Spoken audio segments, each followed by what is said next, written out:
안녕하세요. 신혼여행지에서 다툼으로 이혼하는 부부들이 있다고는 들었어요. 그런데 신혼여행지에 도착하자마자 이혼을 결심한 사람은 아마 이 세상에 저밖에 없을 거예요. 신혼집은 결혼식 이후로 입주까지 한 달을 더 기다렸어야 했던 관계로 결혼식 끝나고 신혼여행 출발할 때까지는 각자 집에서 지내야 했어요. 아마 결혼하자마자 3일 만에 떠난 신혼여행지에서 이혼을 결심하고 돌아오자마자 곧바로 이혼 준비 시작한 사람은 거의 없을 거라 생각합니다. 결혼 3일 만에 이혼한 게 뭐 자랑이라고 그거 유세 부리려고 사연을 적는 건 아닙니다. 그냥 어디 가서 속 시원하게 털어놓을 만한 이야기도 아니고 해서 제 주변 사람들은 다 아는 이야기이긴 하지만 그래도 참으면 병된다잖아요. 저야 이겨낸 지도 오래되었고 그냥 이 이야기 듣고 남편 욕이나 남들이 대신 해줬으면 하는 생각도 들고 해서 이렇게 사연을 보내기로 결심을 했습니다. 남편하고는 연애하면서 결혼까지 가게 되었습니다. 결혼 허락받기 위해 처음 인사드리러 갔던 자리에서 느꼈던 건데 연애하는 동안은 못 느끼고 있었는데 남편부터 해서 남편 가족들까지 전부 다 남편을 소위들 말하는 개천용이라 생각을 하고 있더라고요. 자수성가했다고 하기엔 남편 집안 환경이 그렇게 어려워 보이지는 않았어요. 처음 인사드리러 간 자리에 신우도 같이 나왔는데 명품 가방을 들고 나오기도 했고 남편이 어떤 시절을 보내왔는지는 속속들이 알지는 못하지만 학자금 대출도 없었고 대학 간다고 과외도 몇 개씩 받았다고 이야기해준 적이 있었거든요. 학자금 대출이 없었으니 대학 졸업할 때까지 그 흔한 아르바이트 한번 해본 적이 없다고 했고 오히려 저는 남편 집안이 어느 정도 여유가 있구나 하고 생각을 했었어요. 그리고 무엇보다 개천용이라는 게 보통 자수성가한 사람들을 일컫는 말이다 보니 소위 의사, 판검사같이 사회적 지위가 있는 직업을 갖는다던가 아니면 월 수입이 뭐 새우 1,000만 원, 2,000만 원쯤 되는 사업을 하고 있다거나 하는 사람들한테 보통 붙는 수식어 아닌가요? 남편 같은 경우에는 고연봉 받으며 이름만 들어도 다들 아실 법한 회사에 다니고 있긴 했지만 개천에서 용났다고 할 정도까지인가 싶었거든요. 무엇보다 남편 본인이 알법한데 본인도 그렇게 생각하고 있다는 게 참 신기했네요. 어떤 과거를 보냈는지는 자세한 내막을 모르니 처음 남편 쪽 가족을 만나는 자리인데 뭐가 개천에서 용난 거냐고 따지고 들 것도 아니고 당시에는 그렇게 생각하고 있다는 사실이 제 인생의 큰 걸림돌이 될 거라고는 생각도 해본 적 없었기 때문에 그냥 그렇구나 하고 넘겼습니다. 짚고 넘어갈 만한 거리도 안 된다고 생각한 게 저희 잘못이라면 잘못이겠지요. 처음에는 제주도였습니다.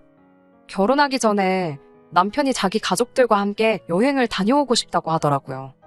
그래서 그러냐고 조심히 잘 다녀오라 했지요. 그런데 저한테 너는 안 가냐고 되묻더라고요.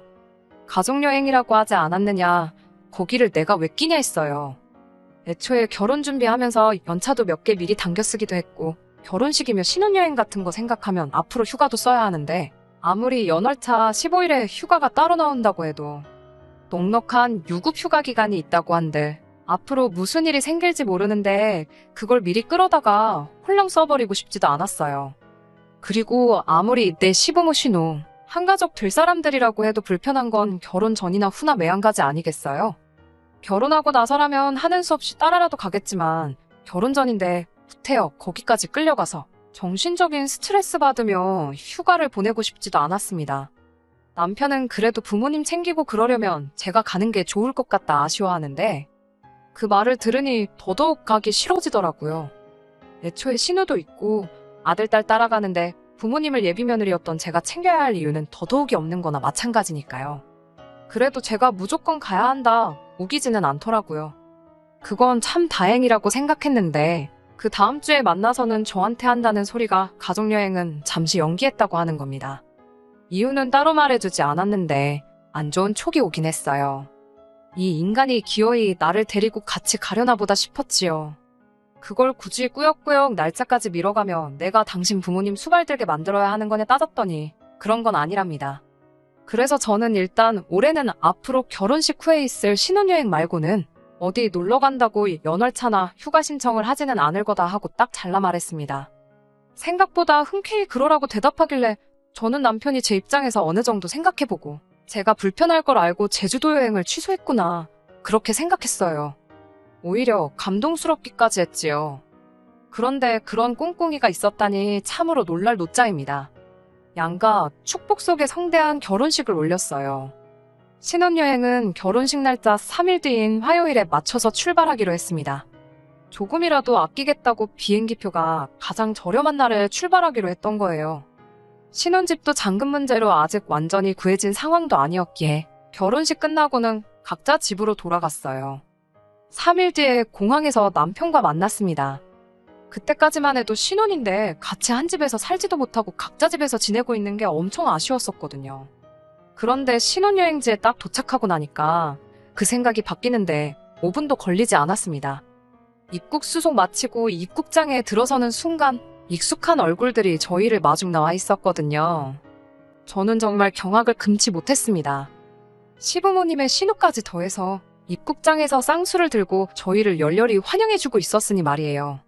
누가 보면 이미 나서 현지에 살고 있는 남편 가족들을 보러 혼자 한국에서 지내던 남편이 오랜만에 비행기 타고 왔구나 싶은 그림이었어요.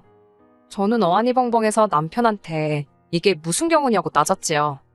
남편은 뻔뻔하게 이게 네가 원하던 거 아니냐고 적반하장으로 나오더라고요.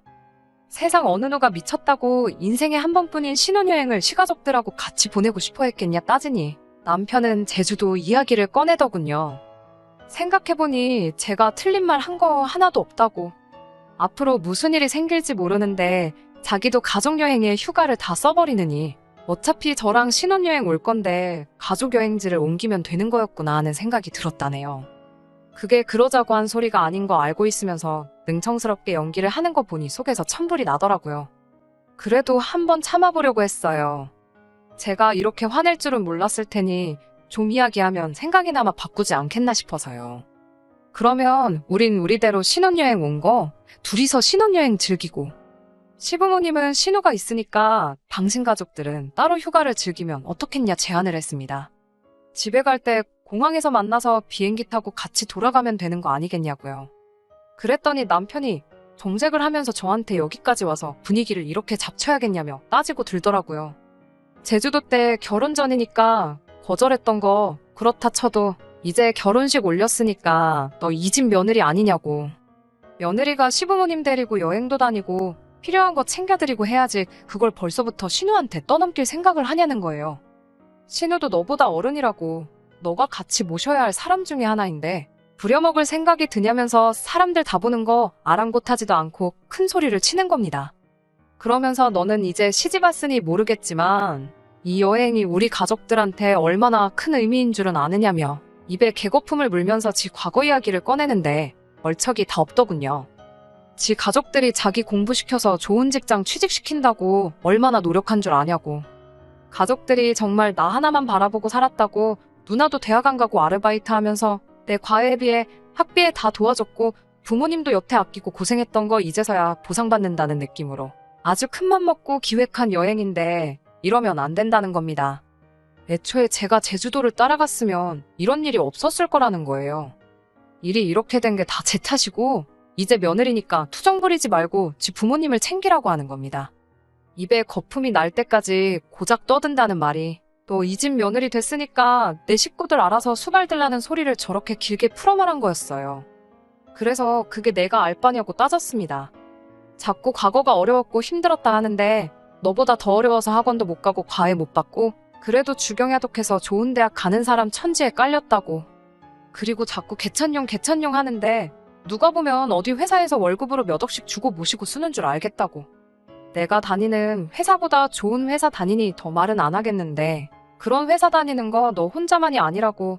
내가 무슨 그 대기업 말량한 월급 때문에 너랑 결혼해서 니네 부모 수발드는 식모에 너네 신우 비위장 맞춰주는 무수리 하려고 결혼한 건 줄 아느냐고 따졌습니다. 그리고 그 길로 저는 남편이며 시가족들 다 뒤로 한 채 그 자리에서 비행기표 끊고 돌아와 버렸어요. 제가 한번 그렇게 폭발하니 남편도 기가 죽고 시부모님이랑 신우도 제 눈치 보면서 따로 지낼 테니까 가지 말라고 붙잡았는데 거기서 누그러지면 제 앞길 평생을 제 손으로 풀을 수도 없을 정도로 꼬아버리는 거나 마찬가지라고 생각해서 뒤도 안 돌아보고 비행기에 몸을 실었습니다. 정말 말 그대로 신혼여행 보내기도 전에 여행지 도착하자마자 이혼하게 된 거나 마찬가지지요. 다시 받아줄 생각도 없었지만 여행지에서 돌아온 남편 하는 꼬라지가 아주 가관도 아니더군요. 사과할 거라고 기대는 안 했지만 여행지 내내 연락 한번 했던 적 없었기에 적어도 앞으로 우리 사이가 어떻게 되는 건지 궁금해한다거나 어떻게 해보자던가 하는 그런 이야기를 꺼낼 줄 알았는데 돌아와서 저를 보자마자 한다는 소리가 다른 게 아니고 돈 내놓으라는 소리였습니다. 뭐 돈 맡겨놓은 것도 아니고 신혼집 입주를 코앞에 두고 있었지만 꽤나 큰 손해긴 하지만 아직 끝전이 치러진 게 아니다 보니 그냥 파기하면 위약금 내고 파기할 수 있었어요. 그 신혼집마저도 각자 모아놓은 돈에서 각출을 했다 보니 오히려 돈을 돌려받는다면 제가 돌려받아야 하는 게 맞는데 저 자식은 뭔데 저한테 돈을 내놓으라 말아 하는지 싶더라고요. 뭐 맡겨놓은 게 있어서 나한테 달라고 하는 거냐 저도 따져 물었지요. 그랬더니 제가 자기 가족들 인생에서 처음 가보는 해외여행을 망쳐버렸으니 그 비용을 보상하라는 거예요. 부모님 비행기표에 신호 비행기표며 여행 전반적인 경비에 신호 휴가 나간 동안 못 받게 된 월급의 일부까지 계산기 두들겨서 가져왔더라고요. 그래도 양심은 있는지 지 휴가 쓴 건 계산 안 했더라고요. 거기에 추가적으로 또 뭐 저 때문에 영어로 통역할 사람이 없어서 제대로 못 즐긴 것도 많고 제가 없으니 부모님 수발 든다고 지낸 누나가 엄청 고생을 했다고 정신적 피해 비용에 신유 인건비까지 추가해서 저한테 달라고 하는 겁니다. 그 금액은 2천만 원 하고도 뒤에 끝자리 몇십만 원 더 있었는데 남편이 저한테 인심 써줘서 그건 안 받고 딱 2천만 원으로 퉁쳐주겠다고 하더라고요. 계산 안 힘들게 손해를 감수한 거라고 자랑스럽게 이야기하는데 당당한 그 모습을 보니까 저도 모르게 고마워서 다 눈물이 날 뻔했어요. 돈 깎아준 게 고마운 게 아니고 그래도 여태만 나온 정이 있는데 그냥 한번 용서해줄까? 나도 여행지에서 그렇게 돌아오면 안 됐는데 내가 너무 심했나? 그런 생각도 마음 한구석에 조금은 가지고 있었거든요. 이렇게 남아있는 정을 확실하게 떼줄 거라고는 기대조차 하지 않았는데 이렇게 확실하게 알아서 마무리를 지어주다니 정말 고맙기 그지 없었지요. 니네 가족 놀러 갔다가 재미없어서 실망한 돈을 왜 나한테 와서 찾냐고. 그냥 좋은 말로 할 때 내 눈앞에서 꺼지고 이혼 서류 날라오면 도장 찍을 준비나 하라고 했어요. 이미 공항에서 비행기 올라탔을 때 이혼한 거나 마찬가지였다고. 말 맞다나 이제 그 잘난 며느리도 아닌데 니네 부모님 가족여행 망친 건 자식들이 니랑 니네 누나 아니겠냐고. 그러니까 그 여행 비용은 나한테 청구할 게 아니고 부모님도 똑바로 못 챙기고 여행지에서 벙어리 마냥 말 한마디 못한 네 잘못이니 네 스스로한테 청구하는 게 어떻겠냐고 했지요. 얼마나 힘든 과거를 보냈고 당신 가족들이 얼마나 고생했는지는 내가 듣도 보도 못해서 얼마나 큰 은혜인지는 가늠이 안 된다고. 하지만 그 은혜가 얼마나 크던 간에 그걸 너랑 결혼한 네 마누라 며느리까지 나서서 갚아줘야 하는 은혜라면 그딴 며느리 자리는 내가 때려치고 만다고 딱 잘라 전해줬습니다. 다시 한번 그 잘난 가족여행 망친 건 니들 무능한 걸 탓하고 당신이야말로 집에 들어간 내 돈 제대로 안 돌려주면 어디 어떻게 되나 보자고 했어요. 그리고 이 이혼의 책임은 너한테 있으니 위약금은 위자료 줬다 생각하고 네가 내라고 했습니다. 그리고 어디 한번 안 줘볼 테면 안 줘보라고. 내 전 재산 날려먹는 한이 있어도 대한민국에서 제일 유능하다는 변호사 구해서 어떻게든 그 돈 받아내겠다고 울음장을 놓았어요. 사실 이미 이혼에 대해서 알아봤던지라 남편이 유책 배우자로 이혼 소송 진행할 수는 있는데 위자료 받아봐야 얼마 되지도 않을 거란 이야기는 이미 들었습니다. 그런데 제 으름장이 효과가 있던 건지 아니면 평소에 그래도 제가 한다면 하는 성격을 몇 번 보여줘서인지 가족여행 망쳤다고 그 비용 물어내라던 남편이 어떻게 제가 시키는 대로 위약금 자기 돈으로 해서 제 돈 들어간 거 정확히 계산해서 돌려줬네요. 결국은 그렇게 이혼을 하게 되었습니다. 이혼 진행하는 과정에서 그제서야 정신을 차린 건지 저한테 사과하면서 가족들하고 얽히지 않게 잘 할 테니 다시 잘 해보자고 몇 번을 제 앞에 빌었어요. 하지만 그 진짜 속내는 아무도 모르잖아요. 한 번 속은 거면 충분하다고 생각해서 그냥 미련 남지 않게 딱 잘라 말해줬습니다. 다시 합칠 생각 없으니 부모님 은혜같이 갚아줄 며느리는 어디 딴 데 가서 알아보라고요. 그 뒤로는 지인들 통해서 소식이 들려오긴 하는데 최대한 안 듣고 신경 안 쓰고 살고 있습니다.